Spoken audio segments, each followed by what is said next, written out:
पिछले चैप्टर तक हमने क्या पढ़ा था? पिछले चैप्टर तक हमने पढ़ लिए थे मॉलिक्यूल क्या होते हैं, आइसोटोप्स क्या होते हैं, एवरेज मॉलिक्यूलर मास क्या होता है, मॉलिक्यूलर मास क्या होता है, एक्सेट्रा।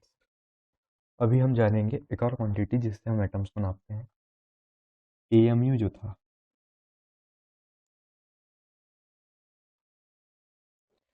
एएमयू जो था एटॉमिक मास यूनिट, जिसको हम यू से रिप्रेजेंट करते हैं, वो क्या था? वेट के लिए, मास के लिए। मास मतलब वजन, वजन के लिए इस्तेमाल होता है ना। एक और यूनिट आती है इसमें, मोल। मोल का के लिए यूज होता है, नंबर के लिए,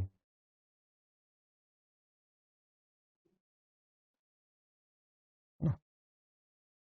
क्योंकि एएमयू बहुत छोटी वैल्यू रहती है, तो हम या तो मोल यूज करते हैं या तो एक और आता है यहाँ पे, मोलर मास।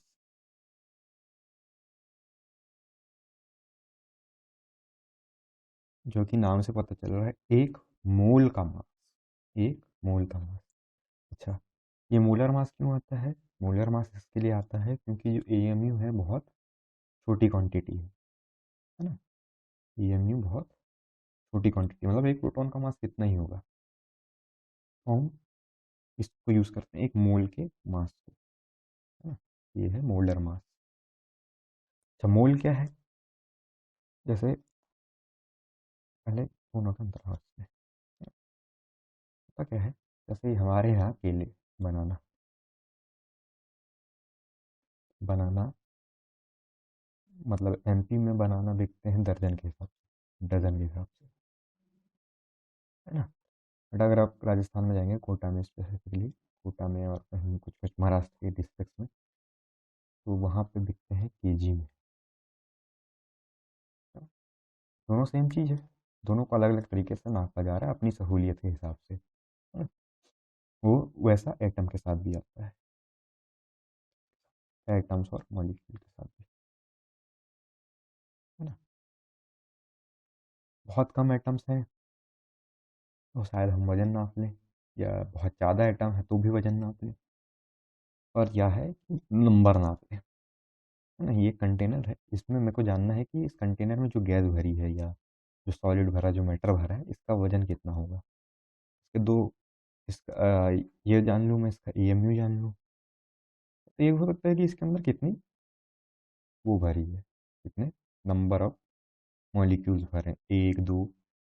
तो बहुत सारे एक्सपेरिमेंट किए, तो एवेगेड्रो का एक एक्सपेरिमेंट सफल हुआ और एवेगेड्रो ने एक नंबर दिया, बोला कि एक मोल, जैसे एक डज़न, एक डज़न में 12 होता है, एक मोल में इतनी वैल्यू होती है, 6.022 इंटू 10⁻23। अच्छा, ये आखिरी तक 12th तक काम आएगी ये वैल्यू, तो इसको याद रखना है। ये कैसे, ये एक्सपेरिमेंटली निकाला उन्होंने, और ये बात हर गैस के लिए है। जैसे एक दर्जन केले लोगे तो भी 12 आएंगे, एक दर्जन सेब लोगे तो भी 12 आएंगे, एक दर्जन पेन लोगे तो भी 12 आ जाएंगे। ये कैसे निकाले? ये निकालने के लिए मान लो तीन टाइप की पेन है, एक, इधर थोड़ा और साइड करते हैं, एक, दो, और एक तीसरी। एक काली कलर की पेन है, एक ब्लू कलर की पेन है, और एक ग्रीन कलर की पेन है। ठीक? इनके रेट अलग अलग हैं। ये 5 रुपए की एक आती है, ये 10 रुपए की एक आती है, और जो ग्रीन वाली है ये 15 रुपए की। ये कौन सी पेन है? ये है ब्लैक पेन, है ना। तो अब मेरे को 200 रुपये है, ठीक, 200 रुपये है। तो मेरे को पता है 200 ग्राम में मेरे को, ये 200 रुपये में कितनी पेन आएगी ये पता करना है। तो क्या करूँगा मैं, इससे इसको डिवाइड कर दूंगा, यूनिटरी मेथड, सिंपल। तो ये कितना आएगा? 4, ये 0। 10 रुपए की आ रही है तो ये 20। तो 15 रुपए की आ रही है, मेरे को कितनी पेन मिलेगी? अब आधी पेन खरीद नहीं सकते तो चिल्लर भी देखनी होंगी, है ना। बट मोल आधे हो सकते हैं, है ना, क्योंकि बहुत बड़ी संख्या रहती है। वो बताऊंगा कैसे कि 15 है, रुपए की कितनी आएगी? एक 20 से तो कम ही होगी। और ये 13 दशमलव कुछ कुछ कुछ कुछ। तो चूंकि अब ये मैं 13 ही पेन खरीद सकता हूँ, बाकी मेरे को चिल्लर वापस लेने पड़ेंगे। बट और ये बात भी है, आप सर ये बोलोगे कि एटम भी तो आधे नहीं हो सकते, तो हमको आधे को क्या करेंगे? नहीं, एटम आधे नहीं हो सकते बट मोल आधे हो सकते हैं, मोल पॉइंट में आ सकते हैं। जैसे मान लो हाइड्रोजन का atomic weight, molecular weight 2 units है। अच्छा, ये 2 यूनिट्स है, बट हम इसको 2 ग्राम लिखते हैं। 2 ग्राम असल में मोलर मास है, एक मोल का मास है। और इन दोनों चीज़ों को हम एटॉमिक मास या मॉलिक्यूलर मास और मोलर मास को हम इंटरचेंजेबली यूज़ करते हैं, है ना, इंटरचेंजेबली यूज़ करते हैं। ये सिर्फ एक मॉलिक्यूल का मास है और ये एक मूल मॉलिक्यूल का मास। ये कितने का मास है? ये है 6.022 × 10⁻³ हाइड्रोजन मॉलिक्यूल का मास, मॉलिक्यूलर मॉलिक्यूल्स का मास इतना है। और सिर्फ एक डाइहाइड्रोजन मॉलिक्यूल का मास इतना है। ठीक। तो मान लो मेरे को 100 ग्राम किसी ने एक कंटेनर में गैस दिया, बोला इसमें हाइड्रोजन है, इसमें कितने मोल होंगे? तो मैं 2 से भाग दूंगा, कितना आया? 50। 50 मोल है तो इसको कितने, अब पूछा कितने पार्टिकल होंगे, है ना। ये 50, ये हो गए। इसको मल्टीप्लाई कर दो तो क्या 300 कुछ, 300 इंटू 10⁻23, मतलब इतने सारे मॉलिक्यूल 100 ग्राम के कंटेनर में होंगे। अच्छा, ये कहाँ काम आता है? ये काम बहुत सारी जगह आता है, एसिड बेस इक्विलिब्रियम निकालने, मोस्टली बायोलॉजी से रिलेटेड फील्ड, या हाँ मोस्टली बायोलॉजी, या तो बोलते mining wining, commercial related, chemistry science, commercial science. जिन चीज़ों का इस्तेमाल हो रहा है, जिन चीज़ों की इस्तेमाल हो सकता है, या जिस चीज़ की हमको बाद में ज़रूरत पड़ेगी, उन्हीं के ऊपर रिसर्च होती है, उन्हीं के ऊपर ज़्यादा रिसर्च। अगर मेरे को एक दवाई फाइंड करना है तो मेरे को ये जानना पड़ेगा कि इतनी सी दवाई में इतने मोल डालूंगा तो वो मेरे बॉडी में मान लो 2 लीटर पानी है, मैं इतना मोल डालूंगा तो वो इतना पानी को निकालेगा। वो एक कैलकुलेशन है, तो वो इसके लिए इसका इस्तेमाल करते हैं। तो इनकी कुछ इसमें और कुछ नहीं है, इसका एवोगैड्रो ने दिया था, है ना। एक बार एनसीईआरटी पढ़ेंगे तभी तो क्लियर और अच्छे से हो जाएगा, है ना। एवोगैड्रो नंबर, एवोगैड्रो ने दिया था, उसकी फ़ोटो भी दी है। क्या है? जैसे हम केले नापने के लिए डज़न का इस्तेमाल करते हैं, वैसे हम एटम्स का नंबर नापने के लिए मोल का इस्तेमाल करते हैं। ये एटम और मॉलिक्यूल के नंबर को बताता है। इसका एक भाई भी है जिसको हम एएमयू बोलते हैं, वो भी क्वांटिटी जानने के लिए यूज़ होता है एटम की, और उसको हम एएमयू बोलते हैं, ये वजन नापने के लिए यूज़ होता है। ठीक। बस।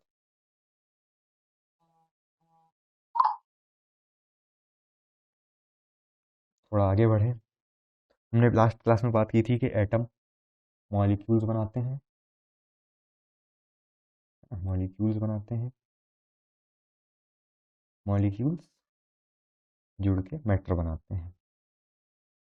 तो ये जुड़ने के कई तरीके हो सकते हैं, जो कि मैंने पहले बताया था। या तो दे दे, गिव, या तो ले ले, टेक, कंप्लीट, है ना, या तो शेयर कर ले।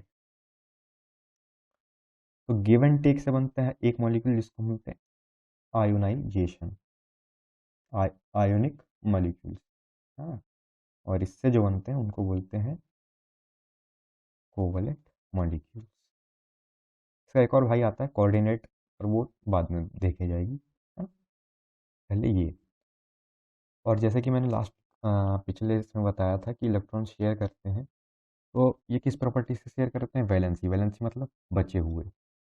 और हमने लास्ट क्लास में भी ये बात शेयर करी थी, मैंने ये बात सीड करी थी आपके दिमाग में कि 2 और मैक्सिमम 8, 8 करने के लिए या तो वो दे दे या तो ले ले, तो जितने उसको लेने पड़ेंगे या देने पड़ेंगे ये उसकी वैलेंसी है। तो इसको हम लिखेंगे कैसे? लिखने के लिए सिंपल, याद रखने के लिए सिंपल है, लिखने के लिए तो आपको बुक की डेफिनेशन इस्तेमाल करनी है। Valency is number of electron that a atom have to share, take और give। इधर लगाता हूँ यहाँ पे, हम either have to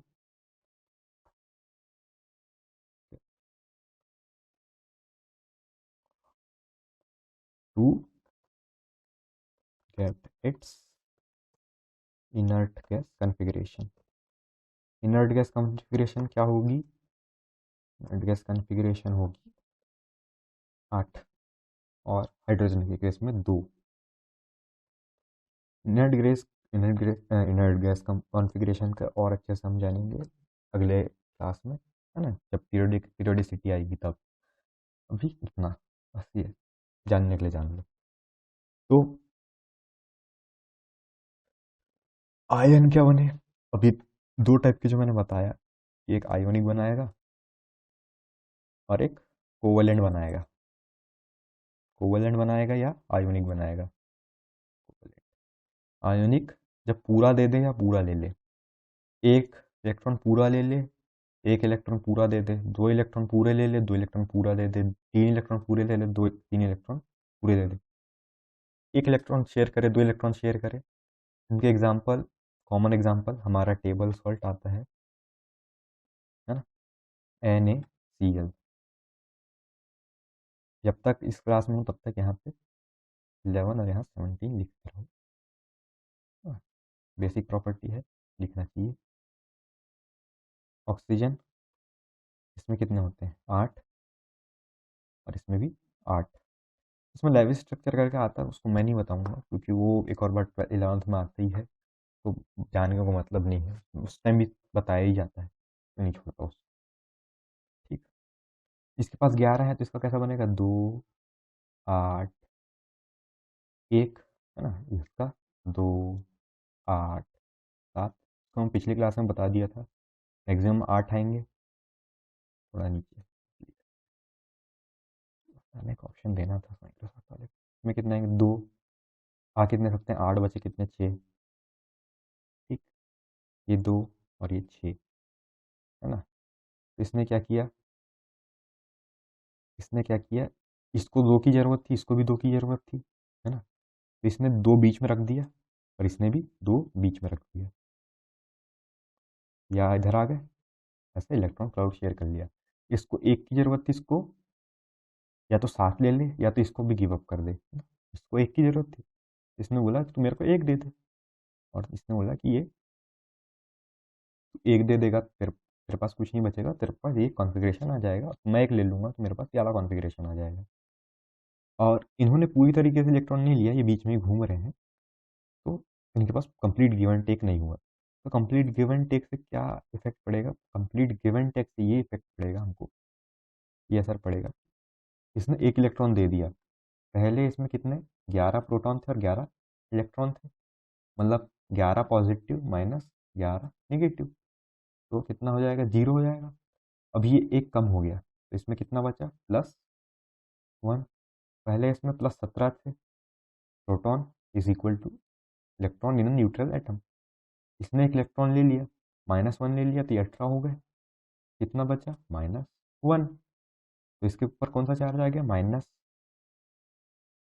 के ऊपर प्लस और इसके ऊपर माइनस। प्रोटॉन की संख्या में कुछ चेंज हुआ क्या? नहीं, प्रोटॉन की संख्या, तो प्रोटॉन शेयर नहीं होते, तो रेडियो एक्टिविटी में शेयर होते हैं। इसने ना दिया ना लिया, इसने बस बीच में शेयर किया है, रखे हुए हैं वो, किसी के पास गए नहीं है, है? तो उसका एक कॉन्सेप्ट आता है वो हाइब्रिडाइजेशन वाइब्रिडाइजेशन, तो वो, और वो एमओटी ये 11th का है, तो इसके इसमें ज़्यादा डीप में नहीं, बस ये जान लो कि ये नहीं देगा तो इस पर चार्ज नहीं आएंगे, बस बांटा है इसने, इसने दिया और लिया नहीं है, बीच में रखे हुए हैं, किसी के नहीं है। तो इनके इलेक्ट्रॉन की संख्या पे कोई असर नहीं आया, इनके इलेक्ट्रॉनिक इफेक्ट पे असर पड़ा, है ना। वो जब फिजिक्स आएगी तब मैं उसको अच्छे से और क्लियर करूंगा, कैसे इफेक्ट पड़ सकता है जब इलेक्ट्रिसिटी चैप्टर पढ़ेंगे, है ना। ये एक और ऑक्सीजन है, अरे ये 8, और ये इनका, तो ये बन गए मॉलिक्यूल। ठीक, अब ये बात तो हो गई खत्म। ये हमको पता चलेगा मॉलिक्यूल दो टाइप के होते हैं, पहले चार टाइप के होते हैं, बट फिलहाल अपने सिलेबस में दो हैं। तो दो टाइप के होते हैं, दोनों अलग अलग तरीके से बनते हैं, दोनों क्यों बनते हैं ये भी पता चल गया। एक और प्रॉपर्टी होती है मॉलिक्यूल्स की, एग्रीगेट बनाना। तो हमने पहले ही पढ़ा है कि ये पॉजिटिव चार्ज है और ये इसमें इलेक्ट्रॉन इलेक्ट्रॉन है। तो ये अपने इलेक्ट्रॉन को अट्रैक्ट कर रहा है, अपने पॉजिटिव नेगेटिव को अट्रैक्ट करता है। और एक और एटम आया कोई भी, तो ये इसके इलेक्ट्रॉन को भी अट्रैक्ट करेगा, भले थोड़ा करे और अट्रैक्ट करेगा, है ना, करेगा। और ये इसके इलेक्ट्रॉन को अट्रैक्ट करेगा। तो ये एक मॉलिक्यूल था O2 का मान लो, और ये दूसरा मॉलिक्यूल था O2 का। तो ये सब मिलके क्या बना लिए, एग्रीगेट बना लिए। ऐसे बहुत सारे ने एक दूसरे को अट्रैक्ट किए, थोड़ा थोड़ा स्पेस है बीच में, थोड़ा थोड़ा, ये एक मॉलिक्यूल, ये एक मॉलिक्यूल, ये एक मॉलिक्यूल, ये एक मॉलिक्यूल, ये एक मॉलिक्यूल, ये एक मॉलिक्यूल, इन सभी ने थोड़ा थोड़ा अट्रैक्ट किया सबको, इनफ थ्रेशोल्ड पे इनने क्या बना लिए, मैटर। अच्छा, आयोनिक मैटर अलग बनेगा, कोवेलेंट मैटर अलग बनेगा, मेटालिक मैटर अलग बनेगा। और मैटर की 5 स्टेट होती है, मेनली 3 को अच्छे से डिफाइन किया गया है हमारे इसमें, सॉलिड, लिक्विड और गैस। इन तीनों को कैसे डिफाइन किया जाता है, इन तीनों को डिफाइन किया जाता है इनकी बीच की स्पेस से। ठीक, मैटर की कोई डेफिनेशन पूछे, मैटर की डेफिनेशन पूछे, सिंपल याद रखने वाली बात है, मैटर इज एनीथिंग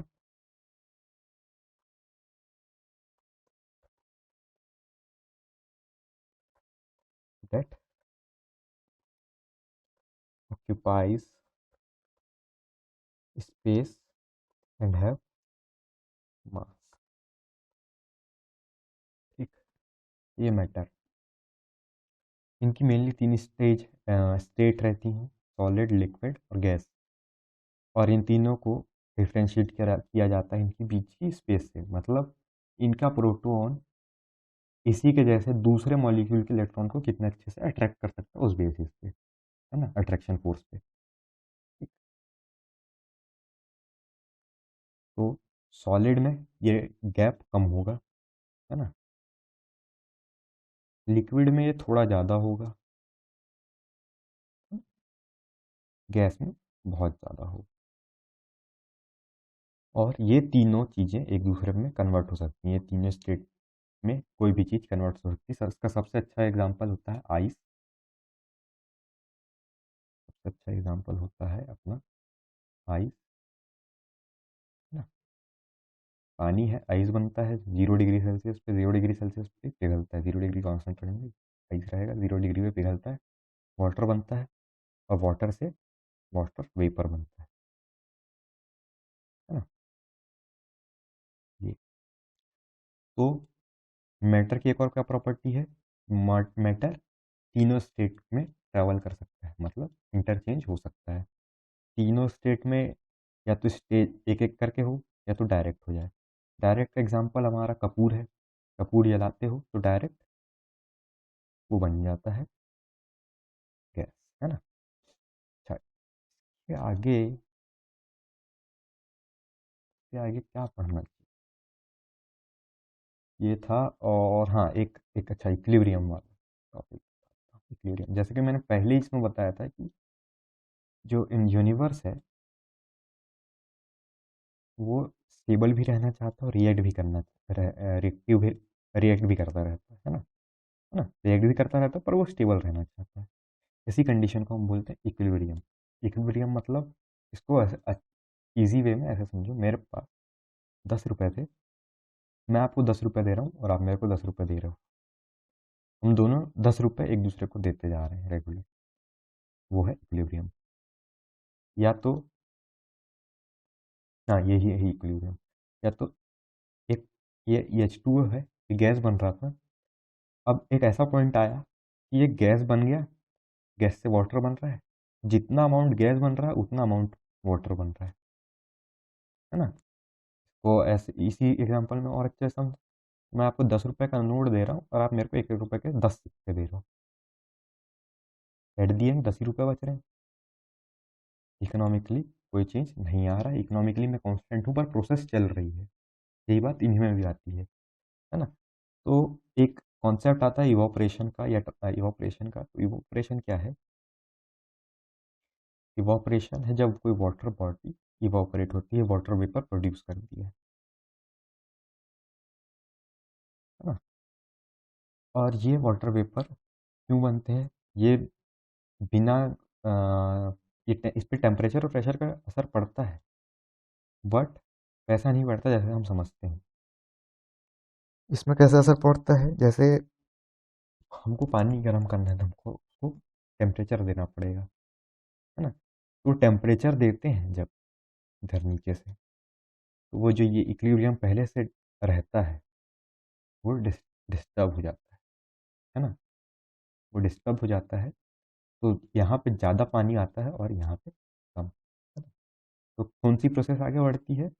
वाटर से गैस बनने की, और जो गैस से वाटर वापस बनने की रहती है वो कम हो जाती है, डिक्रीज हो जाती है ना। तो इसी को हम इवापोरेशन बोलते हैं। इवापोरेशन क्या है? एक इक्विलिब्रियम है। इसकी बुक की डेफिनेशन एनसीईआरटी में अच्छी दी होगी, ये थोड़ी सी अच्छी डेफिनेशन है कि इवापोरेशन क्या है? वो इक्विलिब्रियम है, वो रेगुलर होता रहता है। ये टेम्परेचर और प्रेशर पे डिपेंड करता है ना। नमी, नमी जो ह्यूमिडिटी है वो इवापोरेशन से ही प्रोड्यूस होती है ना। टेम्परेचर प्रेशर पे डिपेंड कैसे करता है? जब ज़्यादा गर्मी होती है तो ज़्यादा नमी रहती है, गर्जी बोलते हैं जब ट्रेनों में सफ़र करें हम तो। और या तो क्या बोलते हैं, जो कुछ जगहों पे ज़्यादा नमी होती है, कुछ कुछ जगहों पे ठंड के टाइम पे कम नमी होती है, स्किन ड्राई रहती है ना।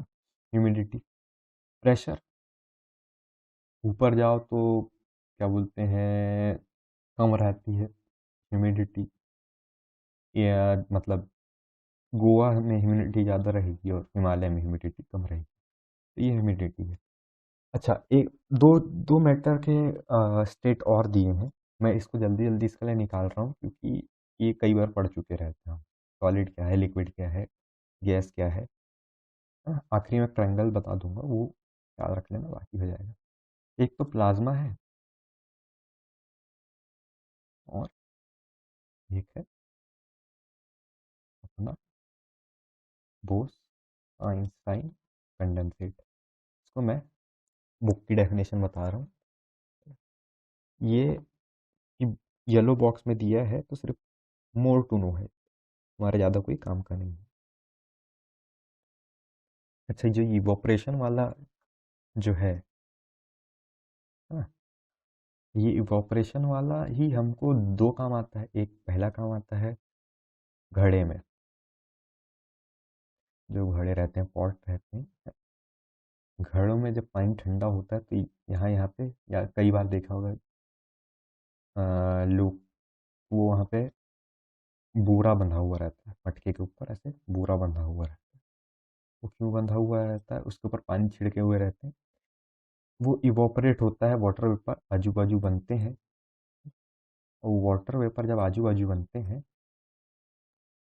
उससे क्या होता है कि आजू बाजू का वातावरण ठंडा होता है। ये वाटर वेपर वापस भी आने की कोशिश करेंगे, पर उसके बदले हम और पानी डाल देते हैं, इस प्रोसेस को बढ़ाते जाते हैं, है ना। यही कपड़ों के साथ भी होता है। छाँव में ये क्या बोलते हैं, ये गैस और वाटर का जो इक्विलिब्रियम रहता है हमारा, है ना, गैस और वाटर का, तो सूरज के आते ही इक्विलिब्रियम शिफ्ट होता है। इक्विलिब्रियम शिफ्ट होता है, चेंज होता है, शिफ्ट होता है। इक्विलिब्रियम शिफ्ट होता है, गैस बनने की प्रक्रिया आगे बढ़ जाती है और वाटर बनने की कम। वैसे ही जैसे सूरज ढलता है, वाटर बनने की बढ़ जाती है और गैस बनने की बढ़ जाती है। वाटर बनने की बढ़ जाती है और गैस बनने की घट जाती है। तो जैसे कई बार आप रात में कपड़े छोड़ दें बाहर, तो कपड़े गीले, हल्के से गीले हो जाते हैं, नमी आ जाती है, या घास गीली रहती है सुबह सुबह, तो वही है, वो इक्विलिब्रियम शिफ्ट होने के कारण है, टेम्परेचर से इफेक्ट पड़ता है उसका थोड़ा थोड़ा। एनसीईआरटी में लिखा है इस साल की कि नहीं पड़ता, बट पड़ता है। इस साल की इसमें लिखा है, देखो ये इनोडेड particle of matter are always moving and are never at rest at a given temperature in any gas liquid particle and ये उस टाइम जब फिजिक्स पढ़ेंगे तब और अच्छे समझ में आएगा, है ना? अच्छा, इवापोरेशन को इफेक्ट करने की कुछ चीज़ें दी गई है, मैंने ये पॉट वाले एग्जांपल में जो कि अच्छे से शायद समझा दिया है कि जब गर्मियों में बोरे के ऊपर बोरा बांधे रहते हैं मटके पे, तो आजू बाजू का माहौल ठंडा हो जाता है, क्यों? क्योंकि वो इवापोरेट होता है और इन्वायरमेंट में पानी आ जाता है, और हम उस प्रोसेस को और कैसे बढ़ाते हैं, और पानी डाल डाल के, क्योंकि ये भी तो हो सकता है कि वो पानी जो गैस बना है वापस आ जाए बोरे में, ना, ये भी तो हो सकता है। बस उसी को ना होने देने के लिए हम पानी डाल देते हैं। ये और अच्छे से समझेंगे अपन 11th क्लास में। 11th क्लास में पूरा डिटेल में दिया है, ज़्यादा टेंशन नहीं लेना, ये ओवरव्यू क्लास में, ये याद रखिए। तो प्लाज्मा क्या बोला है?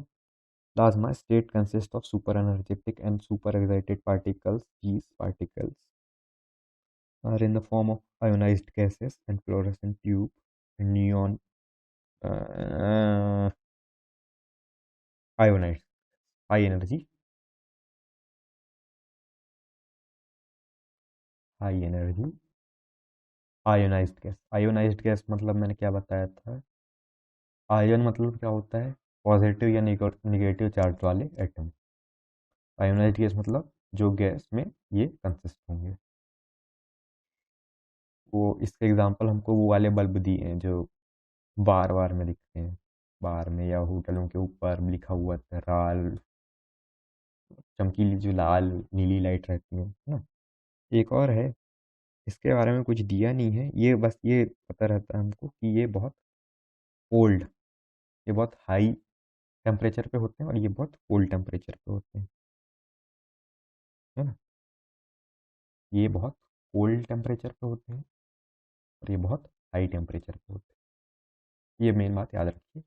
बाकी एनसीईआरटी में इसके बारे में ज़्यादा कुछ दिया नहीं, एक एग्जांपल दिया होगा, एक एग्जांपल दिया है और प्रीलिमिनरी डेफिनेशन दी गई है। तो अब बारी समरी की।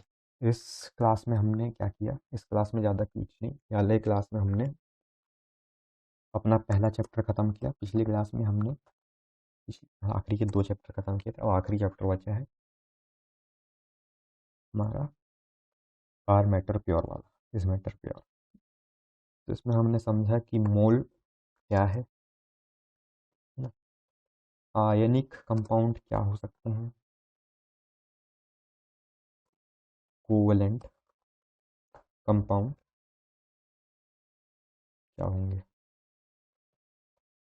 अच्छा, मैंने इनके एग्जांपल नहीं दिए हैं, एग्जांपल आप बुक से देख लेंगे, क्योंकि आयोनिक का तो एग्जांपल मैंने दे दिया, एक NaCl और कोवलेंट का O2, बाकी बहुत एग्जांपल दिख जाएंगे एनसीईआरटी में, कोई ने किसने रेफरेंस बुक खरीदा हुआ तो उसको और मिलेंगे। आयोनिक कंपाउंड पता चल गया हमको, स्टेट ऑफ मैटर पता चल गया।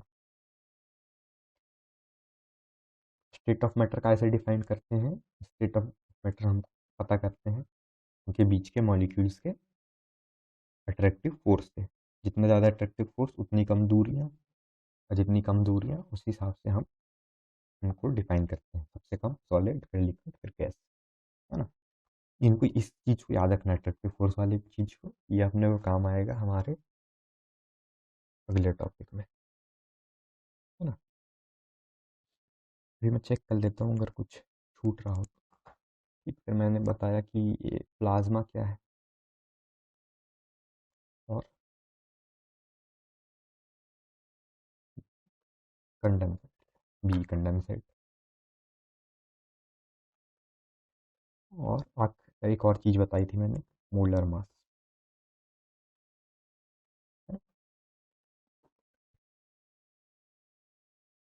ये चीज़ें मैंने इस क्लास में बताई है, molar mass, mole concept, ionic compound, ये सब। इन सब के क्वेश्चन करेंगे तो ये इसके जितने क्वेश्चन करेंगे उतना अच्छा है। के जितने क्वेश्चन करेंगे वो अच्छा है। ये धीरे धीरे जैसे जैसे क्लास बढ़ेंगी वैसे वैसे आपको और क्लियर होता जाएगा। इस क्लास में जितना इम्पोर्टेंट था आपके लिए वो मैंने बता दिया है। जो लिखेंगे आप टेस्ट में तो आपको पढ़ना पड़ेगा खुद ही। इसको एज एन हेल्प लीजिए, एज एन कंप्लीट हेल्प लीजिए। ये क्लास ऐसी नहीं है कि हाँ आप मेरी क्लास करेंगे तो पूरा ही हो जाएगा, उसके बाद पढ़ने की ज़रूरत नहीं पड़ेगी। नहीं नहीं नहीं, वो पढ़ने की ज़रूरत पड़ेगी, बस ये हेल्प करेगा, चीज़ें ईजी करेगा बस, है ना। तो ये मूलर मास का एक आध क्वेश्चन कुछ करते हैं अगर दिए होंगे तो।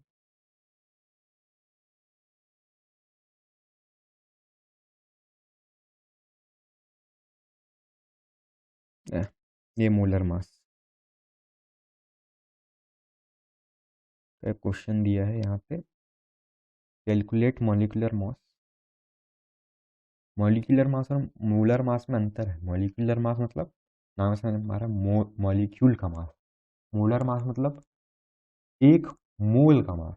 अब वो मॉलिक्यूल भी हो सकते हैं, एटम भी हो सकते हैं, है ना, या फिर कोई बड़ा कंपाउंड भी हो सकता है। Calculate molecular mass of HNO3।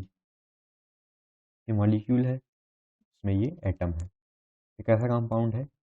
I think ये एक कोऑर्डिनेट कंपाउंड है ना, कोऑर्डिनेट।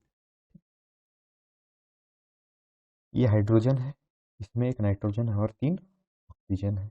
हमको मॉलिक्यूलर वेट याद रहना चाहिए। इसका कितना होता है? 1 यूनिट या 1 ग्राम। तो अभी तो यूनिट रखते हैं, मॉलिक्यूलर मास बोला है तो। नाइट्रोजन का 14 यूनिट, ऑक्सीजन का 16 यूनिट। ये कितना हो गया? 16 × 3 = 48। ये कितना होगा? 62 और ये 63। इसका मॉलिक्यूलर वेट हो गया 63। अगर मोलर मास भी बोला रहता, मोलर मास भी बोला रहता तो 63 ही आएगा, 63 ही आएगा। क्यों क्यों 63 आएगा? थोड़ा साइड में बताता हूँ।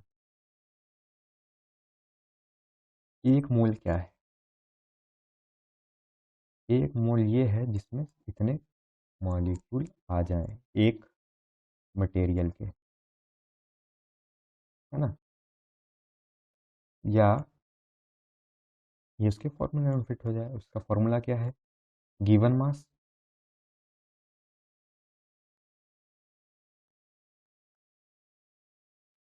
बाय मॉलिक्यूलर मास या मोलर मास, है ना। तो अगर किसी का मॉलिक्यूलर मास 63 है तो मैं इसको जब तक 63 से डिवाइड नहीं करूंगा तब तक इसमें 1 नहीं आएगा, है ना। तो जितना उसका मॉलिक्यूलर मास होता है उतना ही उसका मोलर मास भी होता है, बस वो ग्राम में आता है। इसको आप ऐसे समझें, है ना।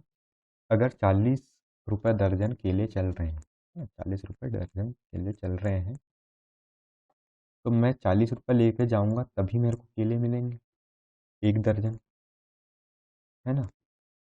वैसे ही मैं 63 ग्राम HNO3 लेके जाऊंगा तभी मेरे को 1 मोल HNO3 मिलेगा। अगर 50 ग्राम चल रहा है, 50 रुपये चल रहा है, 50 रुपये लेके जाऊंगा तभी मेरे को 12 मिलेंगे। 40 रुपये जाऊंगा और अगर 50 रुपये चल रहा है तो अगर 40 रुपये के 12 मिलते हैं तो 50 के कितने मिलेंगे? 50 रुपये के 12 मिलते हैं तो 40 के कितने मिलेंगे? इसको पता करने के लिए यहाँ पे ये एक इंटरीमेट्री लगाए। 4 12 कितने हो गए? 48, 40 50, 9 दशमलव कुछ कुछ, 10 केले, अप्रॉक्स 10 केले मिलेंगे, है ना। 1 मोल नहीं मिलेगा मेरे को कंप्लीट, है ना। 1 दर्जन नहीं मिलेगा मेरे को कंप्लीट, 1 दर्जन से थोड़ा कम मिलेगा। तो वही बात इसमें भी आती है। अगर कोई मोल दो, मतलब किसी का 2 यूनिट है तो एट द एंड उसका मोलर मास भी 2 ग्राम ही होगा, है? किसी का मॉलिक्यूलर मास अगर 2 यूनिट है तो उसका मोलर मोलर मास भी 2 ग्राम ही होगा।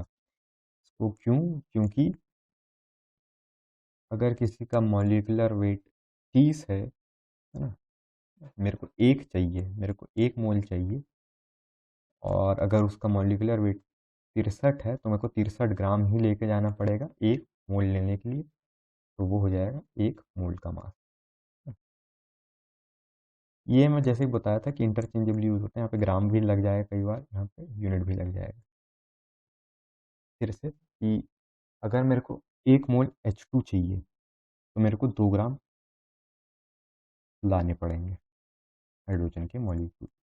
मेरे को अगर 1 मोल O2 चाहिए तो मेरे को 32 ग्राम लाना पड़ेगा, तो ये 1 मोल का मास है ना। और 2 यूनिट है। और ये स्टैंडर्डाइज्ड चीज़ है, इसमें ज़्यादा लॉजिक ढूंढने जाएंगे तो नहीं मिलेगा। बस ये समझने की बात है कि ये फॉर्मूले में भी फिट हो रहा है, और बात भी ये है कि मेरे को अगर 1 मोल चाहिए तो मेरे को 2 ग्राम लेके ही आने पड़ेंगे, ये बात है ना? तो 1 मोल का मास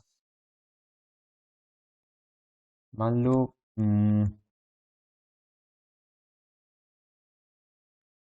क्या करें, मेरे पास चार 1 डज़न डायरी है ना, और एक डायरी का वजन 10 ग्राम है।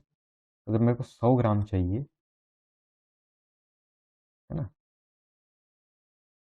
100 ग्राम चाहिए तो मेरे को 10 डायरी लानी पड़ेगी। 120 ग्राम चाहिए तो मेरे को 12 डायरी लानी पड़ेगी, है ना। तो 120 काय का वजन हो गया 1 डज़न का, है ना।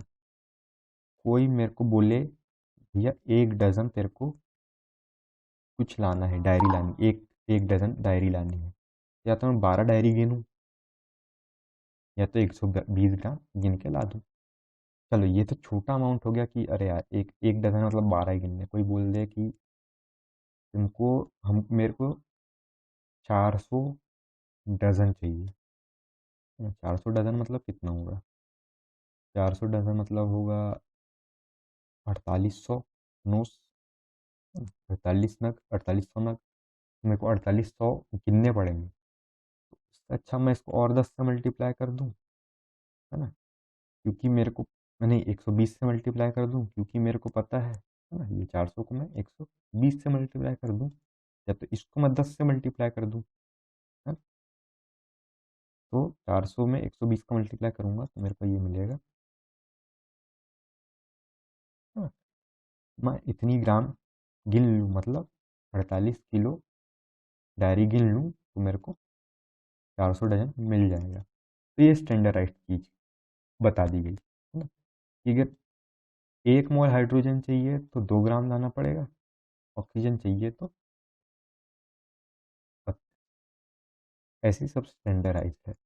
यही कि 1 डज़न का 120 हो रहा है, तो ये स्टैंडर्डाइज्ड मिल गया अब हमको, 1 डज़न डायरी का 120 हो रहा है, 1 मोल हाइड्रोजन का 2 ग्राम हो रहा है, बस यहीं तक है। मोल को बुक में पढ़ेंगे तो और अच्छे समझ में आएगा, सिर्फ पास करने के लिए, क्योंकि इसकी प्रैक्टिस के बिना ये समझ नहीं आएगा, है ना। अच्छे से मेरे सिर्फ बोलने से समझ नहीं आएगा, पढ़ना पड़ेगा, प्रैक्टिस भी करनी पड़ेगी। और आई थिंक 9th में उतना अच्छे से दिया भी नहीं है, तो थोड़ा ना थोड़ा कन्फ्यूजन रहेगा जो 12th में ख़त्म होगा। इसके सिर्फ क्वेश्चन करें, ये क्वेश्चन अगर देखते हैं दिए हैं कि अच्छे क्वेश्चन, मूल कॉन्सेप्ट के क्वेश्चन में क्या दिया है। देखो एनसीईआरटी के क्वेश्चन है 3.3 एग्जाम्पल, एग्जाम्पल 3.3, ठीक। मैं बोला है 52 ग्राम हीलियम है, इसका मोल फाइंड करो, number of moles, number of particle नहीं, नंबर ऑफ मोल्स, है ना। हीलियम का वजन कितना होता है, इसमें कितना होता है, 2 प्रोटॉन होते हैं और 2 न्यूट्रॉन होते हैं, कितना हो गया 4 यूनिट। 4 यूनिट को हम 4 ग्राम भी लिख देते हैं कई बार। मैंने बोला था कि इंटरचेंजेबली यूज होंगे यहाँ पे। तो ये 4 ग्राम है, अगर किसी का एटॉमिक मास यूनिट 4 यूनिट आ रहा है तो ये समझ लीजिएगा कि उसका मोलर मास 4 ही आएगा, उसमें बस ग्राम लग जाएगा। तो इसको डिवाइड करें 52/4 से, कितना हो गया आई थिंक ये 17 18 13 टाइम जाएगा, 13, है ना। इसमें एक और क्वेश्चन दिया है, ये भी अच्छी क्वेश्चन है, इसी का सेकंड पार्ट है 3.3 का ही। 12.044 इंटू 10⁻⁻³ पार्टिकल्स हैं, तो कितने मोल्स बनेंगे। जैसे 12 केलों से 1 डजन बनता है, तो बोले 48 केलों से कितने डजन बनेंगे, तो बोले 4 डजन बनेंगे, है ना। तो वैसे ही इतने में से कितने बनेंगे, जब एक 6.022 से एक बनता है सिंपल यूनिटरी मेथड, तो इतने से एक्स बनेगा, तो एक्स की वैल्यू फाइंड कर लीजिए। ये इससे कैंसिल, पावर से पावर कैंसिल। ये तो आइडेंटिटी तो आती ही है ना, ये दो आइडेंटिटी नहीं आती तो साइड में लिख दे रहा हूँ मैं।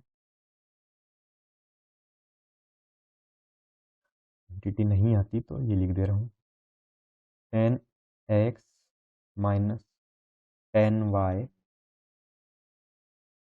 कुछ नहीं होगा, नहीं नहीं सॉरी, अरे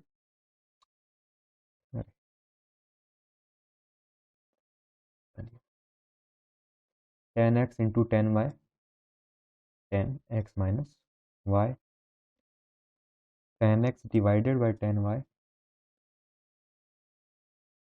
और ये प्लस है 10x - y, 10x और ऊपर इसके y, तो ये 10x × y। ये 3 आइडेंटिटी है, आई थिंक 7th क्लास में होती है आइडेंटिटीज। तो आज की क्लास यहीं तक।